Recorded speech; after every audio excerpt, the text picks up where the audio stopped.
No corporation is above the law and the people of this state. For one corporation to basically corrupt a local government, run it as their own fiefdom, be exempt from laws, have all kind of benefits that nobody else has. At the end of the day, it's a question about good governance. Well, there you go. New developments in the ongoing legal drama between Florida Governor Ron DeSantis and the woke world of Walt Disney. The DeSantis-appointed Florida Tourism Board countersuing the House of Mouse yesterday in response to the company's legal action over the state's attempt to remove their self-governing status. So before the last board left, they put the self-governing status in. Here to react, New York Post columnist Karol Markowicz, who recently moved from New York to Florida, and I know has been a fan of both President Trump as well as Governor DeSantis. Is Governor DeSantis in a fight worth his time with Disney? I think so. I think that Republicans have to show that they're willing to stand up to woke corporations and that no corporations deserve special privileges. Why does Disney deserve to have a special carve-out in the state of Florida? That's ridiculous. And I think the fact that DeSantis is not backing down here is really telling about what kind of governance he wants to see. He doesn't want to have corporations running his state, and I think there's nothing wrong with that. Right, and I think by him doing that personally, he's stopping other corporations from taking action like they did in Georgia 6 months prior to that, because they just can't rationalize it to their shareholders. Maybe they didn't want to begin with. But if you look at what's happening, it's fascinating because President Trump is calling out DeSantis saying you shouldn't be doing that. Governor Sununu, you shouldn't be doing that. Governor Christie, that's not what conservatives do. Nikki Haley, Disney, you're welcome to come to South Carolina. Inside the Republican Party, there's division.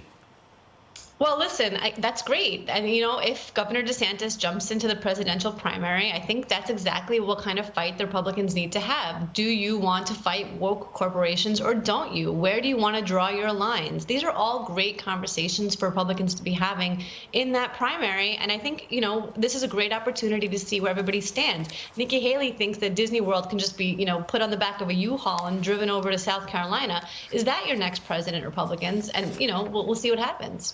All right, let's talk about what's happened with Hunter Biden. And he appeared in court with his high-powered legal team to take on this woman who has his child. And he wants to pay less child support. His financial situation has changed. And now his lawyers got rebuked. They're redacting financial forms. They want to find out. The judge wants to find out how much you're worth in order to find out how much you should pay. That's problematic. Did they think this out?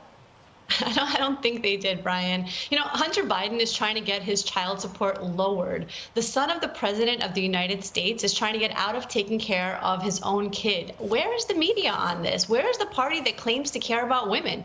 Why are they so silent about Joe Biden's son behaving like this? This is a deadbeat dad, and the president is parading him around and taking him on vacation to Ireland, and it's just unacceptable. And the silence from the left, who say that they care about women, where are they? Where is this women-loving left that I've heard so much about, and their media fans? Where's he getting the money to pay for these attorneys? And how come he doesn't know how much his art sold for? Questions.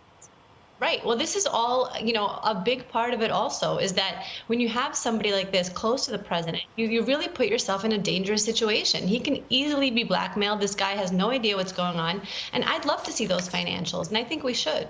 I think we will. I think it's becoming pretty clear. Great to see you, Carol. Thanks so much for joining us. I'm Steve Doocy. I'm Brian Kilmeade. And I'm Ainsley Earhart. And click here to subscribe to the Fox News YouTube page to catch our hottest interviews and most compelling analysis.